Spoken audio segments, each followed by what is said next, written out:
மகிமைப்படுத்தணும். வருவாய் தருணம் இதுவே அழைக்கிறாரே, வல்ல ஆண்டவர் இயேசுவண்டை. வருவாய் தருணம் இதுவே அழைக்கிறாரே, வல்ல ஆண்டவர் இயேசுவண்டை. வானத்தின் கீழே பூமி மேலே பானவரேசு நாமம் அல்லவும் ரட்சிப்படைய வழியில்லையே.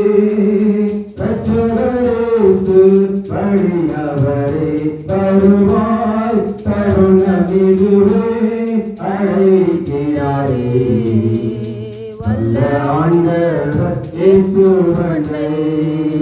தீராத பாவம் வியாதியையும் மாறாத மந்தன் பலவீனமும் தொடுகோசில் சுமந்தது தாய். காயங்கள் நீங்கி குணமடைய தருவாய் தருணம் இதுவே அழைக்கிறாரே, வல்ல ஆண்டவர் இயேசுவண்டை. சத்திய வார்த்தை நம்பியவா, நித்திய ஜீவன் உனக்களிப்பார். ஜீவ புஸ்தகத்தில் உண்மையாயிருந்து எழுதிடுவார். வருவாய் தருணம் இதுவே அழைக்கிறாரே, வல்ல ஆண்டவர் இயேசுவண்டை. அல்லேலூயா. அவரிடத்திலே வருவாயானால் நித்திய ஜீவன் உண்டு, சமாதானம் உண்டு, ரட்சிப்பு உண்டு, சந்தோஷம் உண்டு, எல்லா ஆசீர்வாதங்களும் அவர் நம்முடைய வாழ்க்கையில அவர் வைத்திருக்கிறார். அல்லேலூயா. அவரிடத்துல வருவோம். எடுத்து வாசிப்போம். மார்க் எழுதிய சுவிசேஷம் 4வது அதிகாரம் 35வது வசனம். அன்று சாயங்காலத்திலே அவர்களை நோக்கி அக்கறைக்கு போவோம் வாருங்கள் என்றார். அவர்கள் ஜனங்களை அனுப்பிவிட்டு அவர் படவில் இருந்தபடி அவரை கொண்டு போனார்கள். வேறு படவிலே அவர்களோடு இருந்து அப்போது பலத்த சூழல் காற்று உண்டாகி படகு நிரம்பத்தக்கதாக அலையின் அதிர்மேல் மோதிற்று. அல்லேலூயா. என்று சாயங்காலத்திலே அவர் அவர்களை நோக்கி அக்கறைக்கு போவோம் வாருங்கள் என்றார். அல்லேலூயா. என்று ஆண்டவராகிய இயேசு நம்மை பார்த்து கூட இப்படிதான் சொல்லுகிறார். நாம் என்ன செய்யறோம்? அக்கறைக்கு போவோம் வாருங்கள். அடுத்த கட்டத்துக்கு ஆண்டவராகிய இயேசு நம்மை கொண்டு செல்ல அவர் ஆயத்தப்படுத்தி இருக்கிறார். அல்லேலூயா. எப்படி ரட்சிப்பின் அனுபவத்தை கொடுத்து விசுவாசத்திலே நாம் அக்கறைக்கு செல்ல நாம் ஆயத்தப்படுவோம். அல்லேலூயா. நம்பிக்கையுடையவர்களாய் நம்பிக்கையோட சிறையை அரணத்தை திறப்புகள் ரெட்டிப்பான நன்மை தருவேன் என்று சொன்ன கர்த்தர் இந்த நாளிலே நம்மை பார்த்து அவர் சொல்லுகிற வார்த்தை, வாருங்கள் நாம் அக்கறைக்கு செல்வோம். அல்லேலூயா. எப்படி விசுவாசத்தோடு அக்கறைக்கு செல்வோம் என்று அவர் கூப்பிடுவதை பார்க்கிறோம். எப்படி சீஷர்கள் அவரோடு இருந்து ஊழியத்தை செய்ய அக்கறைக்கு போகிறார்கள். அல்லேலூயா. போகும்போது என்ன நடக்கிறது பாருங்க. அவர் தலைவரை அனுப்பிவிட்டு படகு இருந்தபடி அவரை கொண்டு போனார்கள்.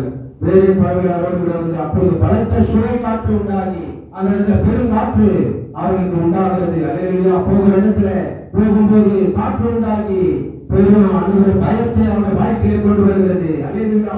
இந்த நாளிலும் அதே விதமாக நம்முடைய வாழ்க்கையிலும் அந்த கொரோனா என்ற காற்று, இந்த அதனுடைய பலவீனம் வட்பாட்டு போர் என்ற தடை சட்டம், ஆண்டவரை இப்படிப்பட்ட சூழலை பேண்டமிக்கலாம், ஆண்டவரை இப்படிப்பட்ட காரியங்களாம் காற்றை போல அந்த ஆண்டவரை படகு நிரம்பத்தக்கதாக ஆண்டவர் இந்த நாளில் நம்முடைய உள்ளத்திலும் அந்த படகு எப்படி நிரம்பத்தக்கதாக அலைகள் வந்ததோ அதே போல பிரச்சனைகள் நம்முடைய வாழ்க்கையில அது வந்து நம்மை போராட்டங்கள் இந்த நாளில வந்து நம்மை சூழ்ந்து கொள்கிறது. அல்லேலூயா. அப்படி இருந்தபடினால் நாம் என்ன செய்கிறோம்? விசுவாசத்தை எழுந்தவர்களாய் காணப்படுகிறோம். ஆண்டவரை மனிதர்களை சடங்களாய் பின்மாற்றத்துகளாக போகி ஆண்டவரை துதிக்கிறதற்கு நாம் என்னாதபடிக்கு, ஆண்டவரை வசனத்தை கேட்காதபடிக்கு நாம் என்ன செய்கிறோம்? அநேக நேரங்களிலே சூழ்ந்து போகிற சடங்களாய் நாம் மாறுகிறோம். அல்லேலூயா. அப்போது பலத்த சூழல் காட்டு படகு நிரம்பத்தக்கதாக அலைகள் மோதி 37வது வசனம்.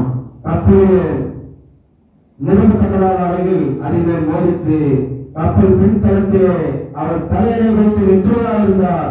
அவர்கள் அவரை எழுப்பி போகிறதே நாங்கள் மறைந்து போவது உங்களுக்கு கவலை இல்லையாப்பா அப்படின்னு சீஷர்கள் பார்த்து கேட்கிறாங்க. பாருங்க, நாங்கள் மனித போகிற கவலை இல்லையா? ஆண்டவர் பலருடைய தேவன் அவர்களோடு கூட இருக்கிறார். ஆனால் அவர்களுக்கு என்ன விசுவாசம்?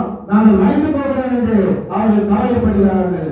இந்த நாளில் நாமும் கூட ஆண்டவரை அறிந்திருக்கிறோம், ஆண்டவரை அவருடைய வல்லமையை அறிந்திருக்கிறோம். ஆனால் நாங்கள் மறைந்து போகிறோம் என்று ஆண்டவருடைய கொரோனா நேரத்தில் நாங்கள் மறைந்து போகிறேன், பயனுடைய வாழ்க்கையிலே ஆண்டவர் வந்து எங்களை சூழ்ந்து கொள்கிறது என்று இந்த சீசர்களை போல நாமும் கூட இந்த நாளிலே கதறுவதை பார்க்கிறோம். அல்லேலூயா.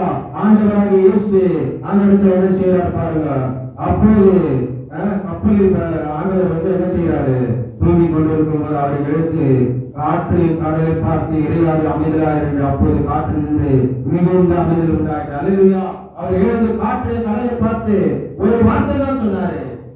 அப்படியே காற்று கடலை நின்று போது இந்த நாளிலோ ஆண்டவருடைய வசனம் சொல்லுகிறது, இந்த பேண்டமிக் இருந்தாலும் எந்த தொற்று இருந்தாலும் ஆண்டவருடைய வார்த்தை அது பலமுடையதா இருக்கிறது.